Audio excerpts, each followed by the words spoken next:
Message from Sunnahfollowers. This is from Sheikh Saleh. We need to unite. Sisters, wear your hijab. Wear your beards. Be proud of your beards. Stay home, stay home, stay in your home. Stand up, unite, and stand for Allah subhanahu wa ta'ala.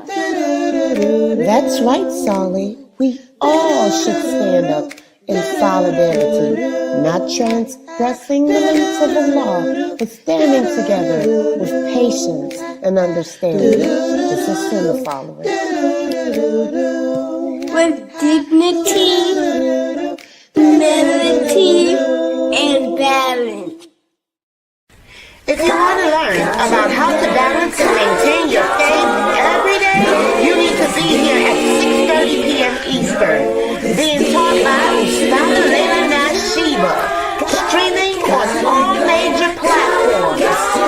Channel Sunnahfollowers. Hope to see you there, inshallah.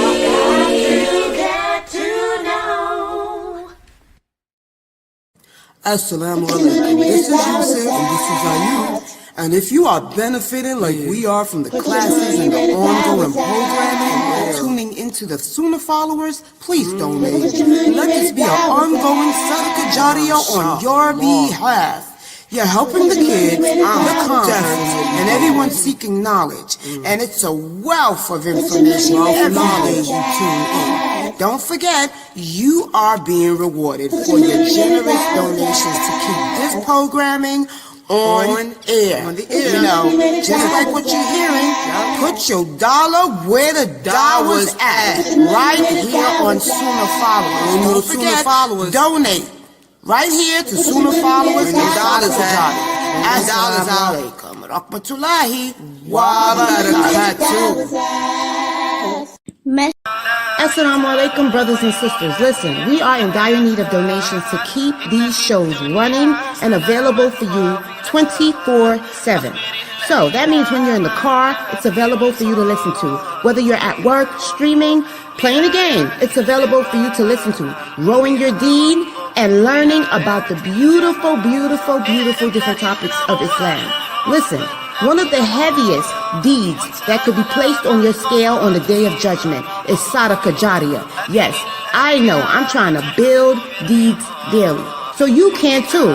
So listen, feel free and please, from the bottom of your heart, donate to this wonderful cause, wonderful website and platform to continually push out shows that will benefit you and the Muslim Ummah. Yes, you can donate by going to the Sunnahfollowers.net website, pressing the donate tab. You can also scan the QR code in YouTube on the far left top of our videos that are streaming. Listen guys, this is very important and take this as important. We want to keep this programming available for you 24/7 so that you have access in your car, anywhere you choose to tune in to this wonderful programming. Yes, guys, it's all at your disposal. So listen, feel free to donate. Once again, remember, sadaqah jariyah, one of the heaviest deeds on your scale on the Day of Judgment. Just as a mountain breaks the horizon, Surah Al-Ra'd rises immovable, grounded in Tawheed al-Rububiyyah, crowned with thunder and lightning. When the believer descends from the heights of this impactful surah, he does not remember the thunder, which is not only a sound, but also a sign. New class here on Sunnahfollowers on the book written by Sheikh Kareem Abu Zayd, The Metaphoric Journey Through the Quranic Mission, Surah Al-Ra'd, The Thunder Before the Storm, 2nd edition, being taught by Ustada Layla Nashiba. Stay tuned right here for the date and time, streaming on all major platforms. Channel Sunnahfollowers.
awaken you. With Quran and Sunnah by your side, here's a place where it will thrive. You will make it through. You will make it through. The fitra is awaken you. With Quran and Sunnah on your side, here's a place where it will thrive. You will make it through. With Quran and Sunnah on your side, here's a place where it will thrive. You will make it through.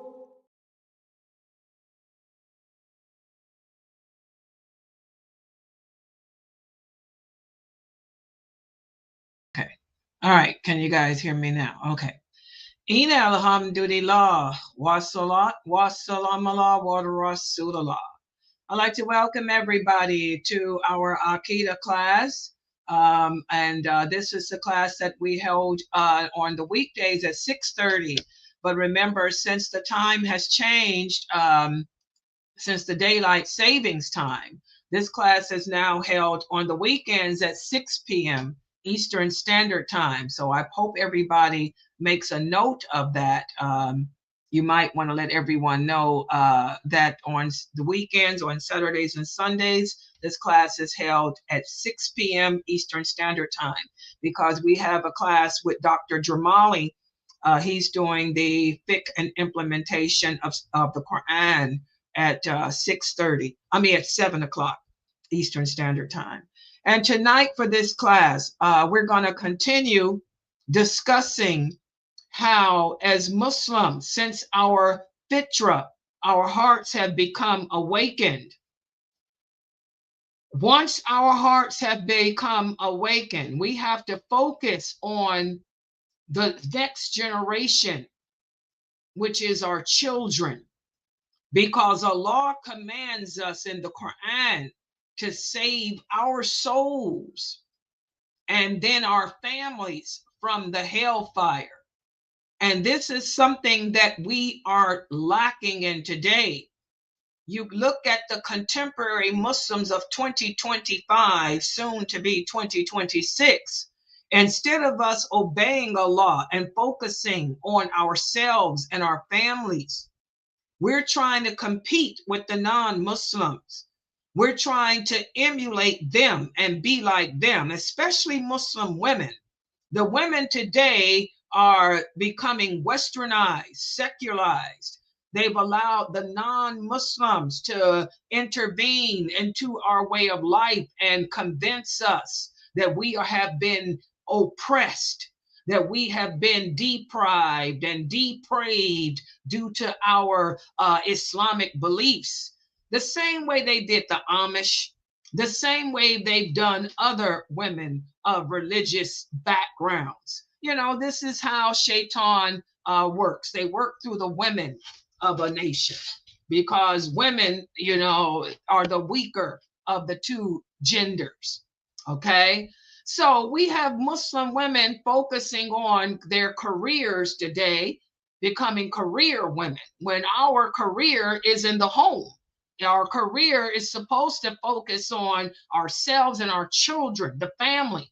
But now we're outside the family because Shaitan knows, destroy, focus on the next generation, destroy the future. And then there is no other development. So we destroy the children, and then there is no growth. There is no legacy. We leave behind no legacy. If we don't teach the children, if we don't incorporate Tawheed or belief in Allah into the children, and there is no legacy. The Prophet Muhammad sallallahu alaihi wasallam would have no legacy, if we destroy the children, if we don't focus on the kids. Shaitan does that. He knows that. So the women are into the life of this world, trying to compete with the Kardashians and the Kafir women and, be like them. And who's paying the cost? The future, our children, the next generation. So this is what we've been speaking about for the past week, and we're going to continue on this for the next 2 weeks. The importance of educating the next generation The future of Islam, our children, the legacy. A lot of people ask Sister Layla, what can you do when a person dies? What do we do for the deceased?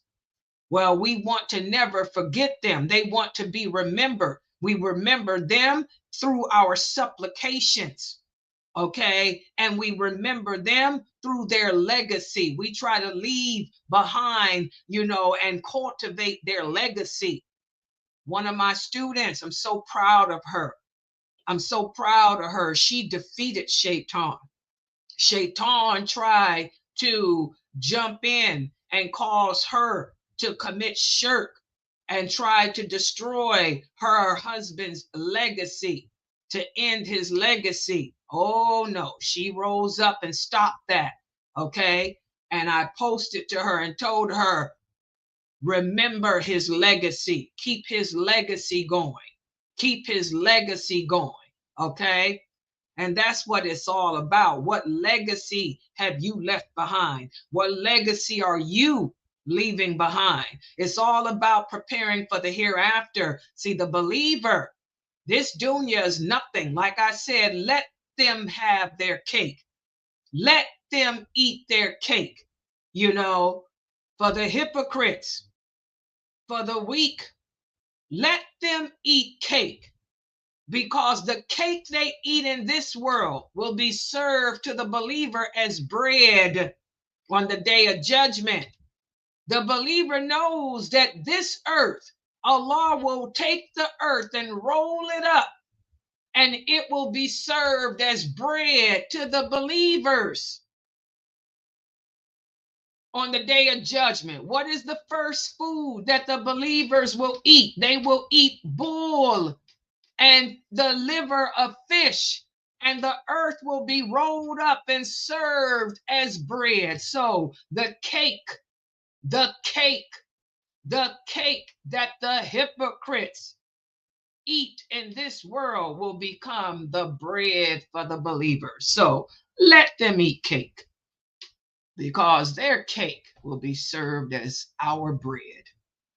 Okay? Have your cake and eat it. It'll be served to us as bread. Okay? So work on your legacy. I'm working on mine. This is my legacy. This lecture that I'm giving to you guys today, this lecture that I'm giving you today, inshallah, this is part of my legacy. So let's put my part of my legacy, this part of my legacy on the screen. And I want to give a shout out to my sisters in Malaysia, Uzbekistan, Afghanistan is in the house. Assalamu alaikum to the brothers and sisters in Afghanistan. I got some brothers there too from Afghanistan. Give salams to your wives and your mothers for me. Assalamu alaikum. Sorry I have to put you brothers on lockdown, but that's the way it is. This is the Layla Nashiba show, the sisters. And I also want to give a shout out to my sisters from the East Coast in Jersey.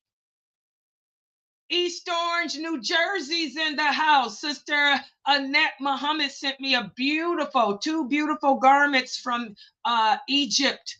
Oh yes, I'll be wearing them tomorrow. One of them tomorrow, inshallah. Today I had to take care of some business. They're house dresses. I'll be wearing one, inshallah, tomorrow. Okay. I also want to give a shout out to my sisters on the East Coast from Philadelphia. Keeping it real. Oh yeah, East Coast.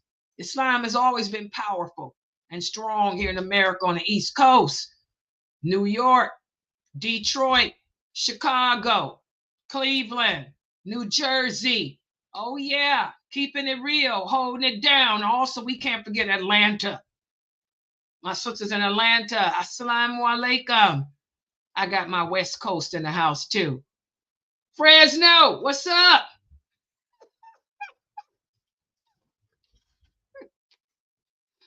Fresno's here. Moby. Okay. And by the way, I dedicate my legacy today to my sisters out on the West Coast. and my sisters on the East Coast down there in the Carolinas. Okay, let's put the PowerPoint up on the screen because we don't have much time because I have Dr. Jamali's class coming up. And tonight we're going to speak about how important it is for us to focus on the next generation, the youth, how as Muslim women, you know, we are supposed to ensure that our children get the proper education of this religion. That's our priority, to educate our children, not travel the world as vagabonds. You know, you're not a nomad. The name is an oxymoron for a woman. Okay, so people on Bigo, make sure you open up a tab on your cell phone to YouTube. Go to my channel, Sunnahfollowers. Click on the live stream so you can see the PowerPoint that I am putting up on the screen as of now. And here it is. I'm getting ready to make it larger. I know I'm working 4 computers. Okay, and make sure that everybody purchases the book, The Thunder Before the Storm, from Amazon.com, which is the new book written by Dr. Kareem Abu Zayd. May Allah bless him and preserve his life and preserve mine, so he can keep writing and I can keep teaching them, so we can keep putting the correct aqidah out to help you guys. Okay, that's a picture of Dr. Kareem Abu Zayd. Get the new book, so I'm going to start teaching that book, inshallah, next weekend. It focuses on the names of Allah, Tawheed al-Rububiyyah. Okay, the thunder before the storm. And Sister Mina has just put the link. She put the link up on YouTube. So go to YouTube and click on the link there, copy the link that she put there. A lot of you are having a hard time finding the book on YouTube. The book on Amazon. There it is. There's a link on YouTube. Copy that link. That's the direct link to the book. You can see the link on YouTube. Copy the link. That'll give you the direct link to the book. Okay, so tonight we're going to cover pages 290 to 293 from the Diluting Wal Bara. We're going to speak about the importance of knowledge, how seeking knowledge, the correct knowledge of Islam, is an action of worship, and how important it is to educate yourself and your children, your family, about Islam, as my students are doing. My real students, not the pretenders. My real students. Let's get started.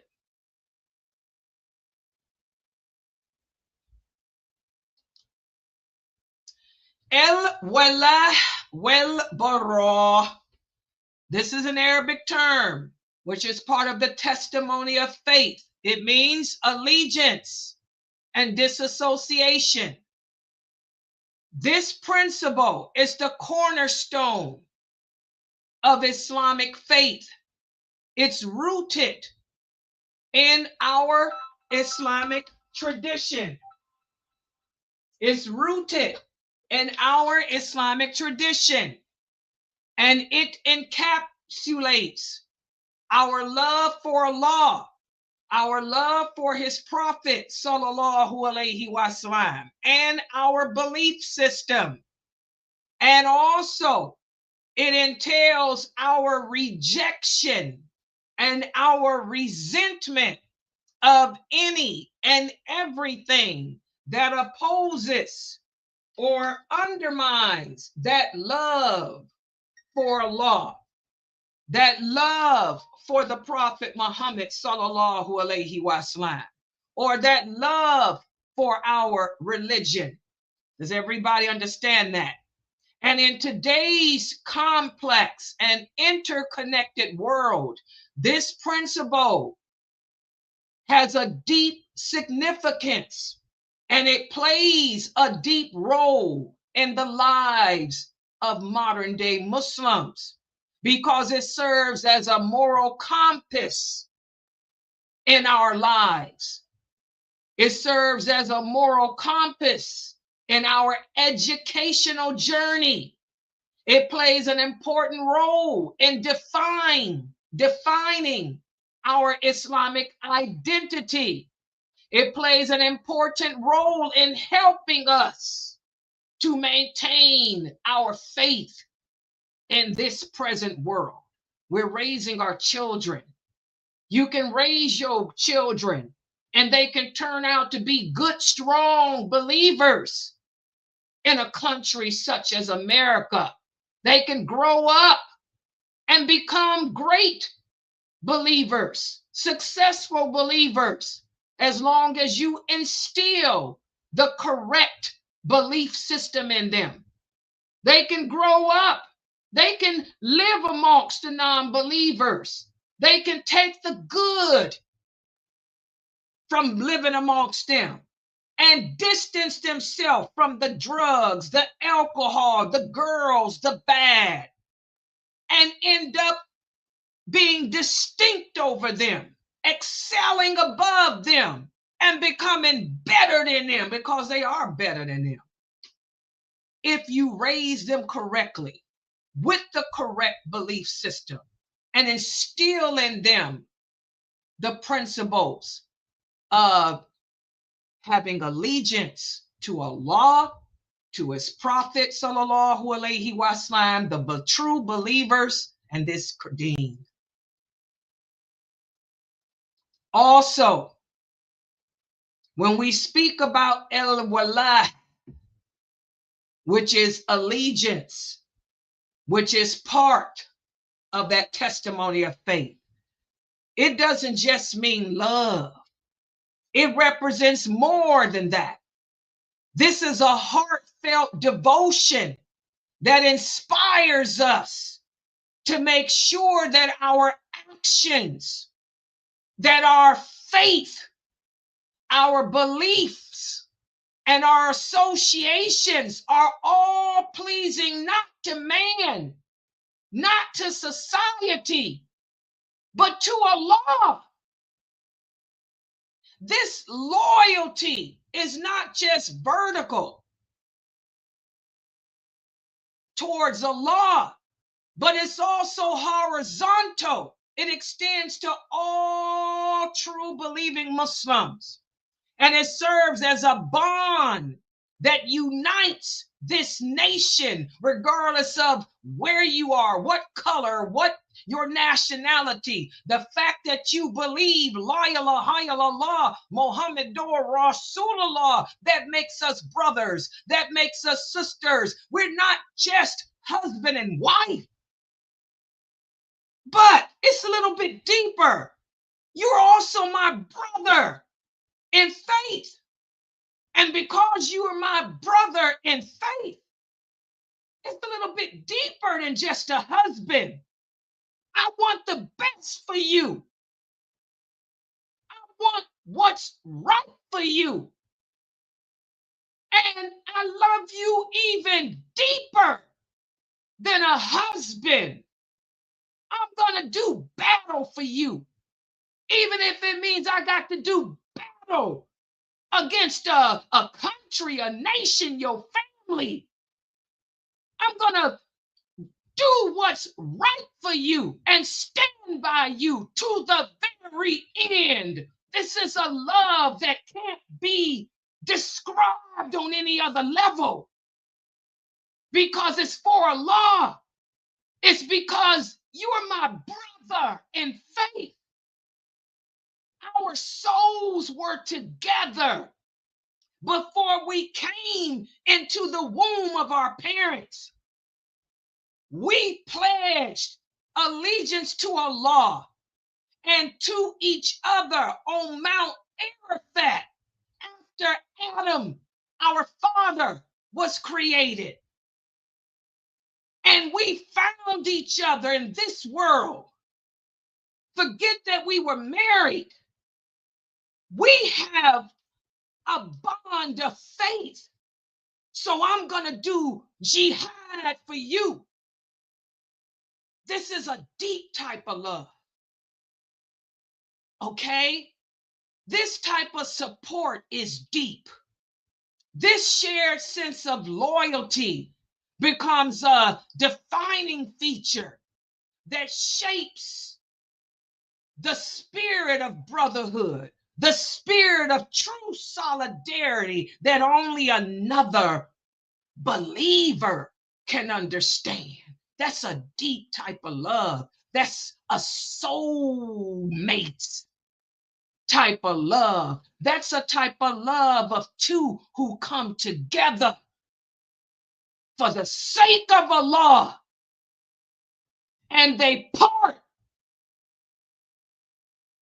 and knowing that they'll be reunited for the sake of Allah. It's undescribable. That's wala. That's allegiance. It's more than just a heartfelt love. Then you have on the other side of that type of love, Bara, which is disassociation. It stands in contrast to that.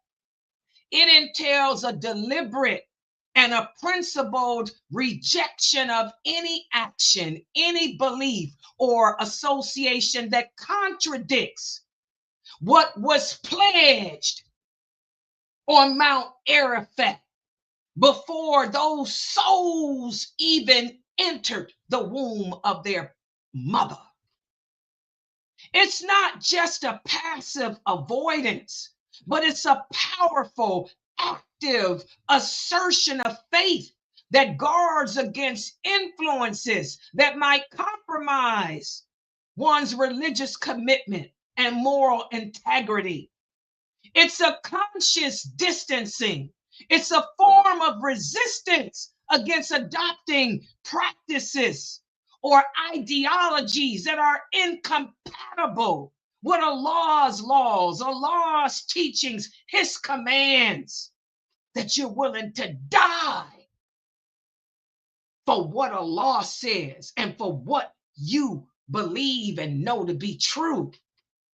So in a world that continually evolves, presenting new challenges and new opportunities, the Wal Bara principle remains a steady and a guiding light for Muslims, helping them navigate their lives in a manner that is both principled and engaged. This is something that most Muslims today don't understand. Is what they are not living. It's something that they need to hear. It's what they need to understand, but they're not being taught this because their teachers don't know it. And that's where the teacher is supposed to step in. In Islam, education is not just a means to acquire information and skills, but in Islam, education is an act of worship. From the beginning, the Quran positioned knowledge at the forefront of the believer's journey. The first revelation to the Prophet Muhammad sallallahu alaihi wasallam was Iqra, which means read. And this highlights the supreme value that's placed on learning in Islam. And in this context, the principle of allegiance and disassociation emerges as a transformative cornerstone. It signifies a Muslim's allegiance to that which pleases Allah, and the Muslim's disassociation from that which displeases him. And this principle is not just a theological construction. It is lived. It's a living experience that shapes the Muslim's worldview. It's supposed to guide what we embrace and what we avoid. And this is no less true in education. Allegiance and disassociation is supposed to operate as a guiding light for us that illuminates the structure of effective faith-centered learning environments. Okay, I tell you guys all the time, Islam is not a religion, it's a way of life. And the educational setting in Islam is supposed to be a sacred space where the mind is not the only part of the person being nurtured, but the heart and soul are also participants in this journey. And the teacher, your teacher is not just a conveyor of information. Your teacher is supposed to be a mentor who embodies the values and the principles of what they are teaching. They're supposed to serve as a living model of Islamic ethics and character. They're supposed to instill in their students a discerning heart that gravitates naturally, and that's the key, naturally towards what's lawful.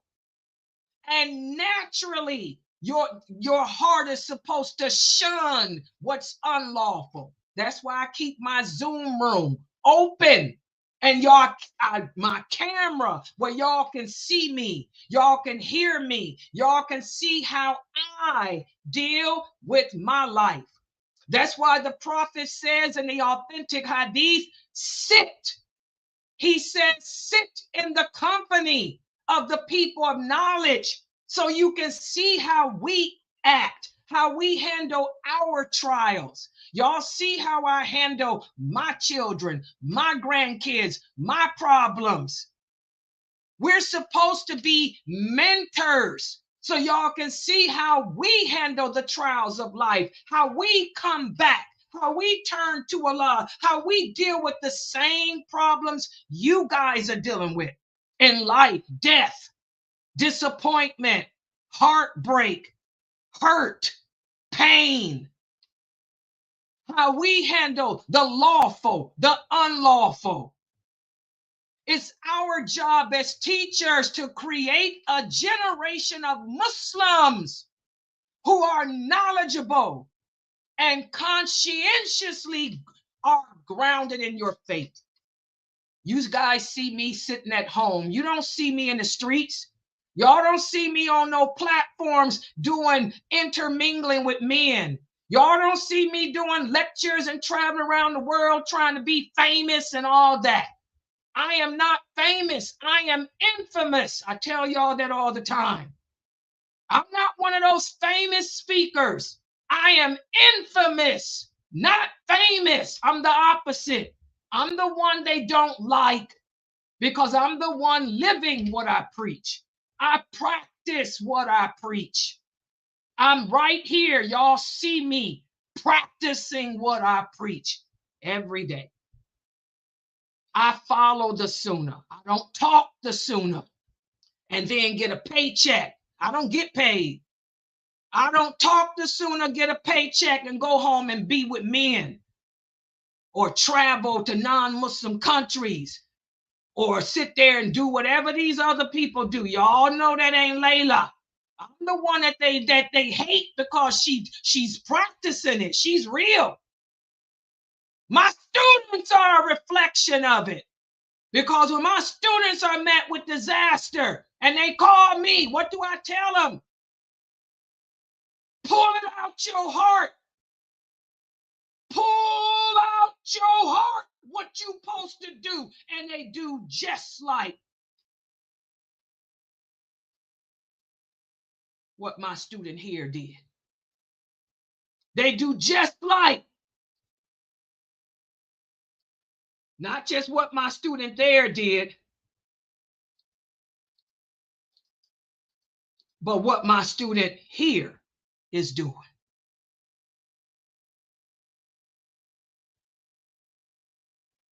That's what the true teachers do. That's what a teacher's supposed to do. That's why the prophet said, sit in the company of the people of knowledge and learn from them. My students sit in my company and learn from me. I ain't a lecturer. I'm a teacher. I'm an Islamic educator. So the curriculum in an Islamic educational setting is designed with a purpose to cultivate individuals who are deeply rooted. That's the key. You have to be deeply rooted in your faith. Most people are not. My students, my real students like those two are. You have to be deeply rooted in your faith while being adept and constructive members of society. It integrates secular subjects with Islamic teachings. That's being maqasid, like I am. I am maqasid, while ensuring that when a student studies science, literature, or arts, they do so through a lens that aligns with Islamic principles. That's what Dr. Kareem Abu Zaid does at his Islamic school, safausa.org. They're maqasid. Within this sense, the Wal Bara principle is not a restriction, it's a liberation, freeing the educational process from elements that conflict with Islamic values and enriches it with a spiritually nourishing perspective. That's why I tell y'all, check out safausa.org and homeschool your children, like I will be doing my great-granddaughter when she becomes of age. She's only 2 years old. She's too young now. So, in an age when the ties of secularism and materialism are strong, applying Wal Bara in education becomes more important because it will equip the students with the spiritual strength to navigate the complexities of contemporary life with clarity and conviction. As Allah says in the Quran, in the interpretation of the meaning, it has already been revealed to you in this book that when you hear the verses of Allah being denied and mocked at, don't sit with them. So as Muslims, we don't need to be sitting with these non-Muslims or the hypocritical Muslims who make fun of this deen. The hypocritical Muslims, who don't want to practice this deen because their parents, their mothers were too busy trying to be like the Kafir women. They were traveling nomads, or then their fathers were ashamed of Islam. That's why the Prophet sallallahu alaihi wasallam told us, that we distance ourselves from that which impedes upon what we believe in. You can be like the first student of mine I showed, okay? He takes the good of what he can get from these secular environments, but he distanced himself from the drugs, the girls, the sex, although he's aware of the drugs. He's aware of the sex and all of that, but he takes no part in that. He plays the football. He plays the basketball, trying to get a scholarship so he can go to the college and get a job so he can marry a Muslim woman and make a good life for himself and his family, future family, while distancing himself from that, okay? He can embody Wal Bara while rejecting the negative influences, which is what the second picture of my student did. She grew up, was the second generation of Muslim. She comes from the 60s, the 70s, like me. She's done all that. She's happily married. She's got a good house, a good career, okay? Raised her kids. They're not stupid to the secularism. So again, the question lies on you women. You women, are you going to eat your cake in this world? Or would you rather this world be served to you as bread in the hereafter? That's a question you need to ask. Are you working on your legacy, on what you're going to leave behind in this world when you're gone as a legacy? All right. I'm going to stop right here. Subhana kalahuma wa bihamdika ashhadu an la ilaha illa anta astaghfiruka wa atubu ilaik. Are there any questions or comments? We're going to be talking about this for the next week or two. I'm really trying to let you sisters see that you need to really get your priorities together. I ain't your enemy. These women that y'all listening to who trying to take you away from this, they're your enemies. And by the way, guys, please support this dawah effort. We need donations. And don't forget, guys, we have Dr. Dramali's class in 15 minutes. I'm going to be logging back on. And don't forget, please, I put out the ad that you guys are seeing. The brothers requested a special Islam Q&A that we'll be having November 21st. It's being advertised all over social media. And, what role do women play in times of financial crises? Because this is a problem with all the budget cuts that the government has made. We're in a financial crisis. Mortgages have gone up. Rent has gone up. Food stamps, I heard they gave them back. People's been cut. Some people are working and they're being furloughed. What role do the women play to help their husbands? Because some brothers are working 2-3 jobs and the wives refuse to help out. What does Islam say about this? That's going to be a special topic on November 21st, the Ask Sister Layla live show. But I'm tired of you sisters attacking me because y'all you guys ask me questions. And when I give you the answers, and my answers are correct based on Quran and Sunnah, you sisters attack me. So since the brothers requested this, I'm going to have the brothers answer. And I want to see you women attack them. That show will be hosted by my cousin Mukhtar, along with Dr. Ali Shahata.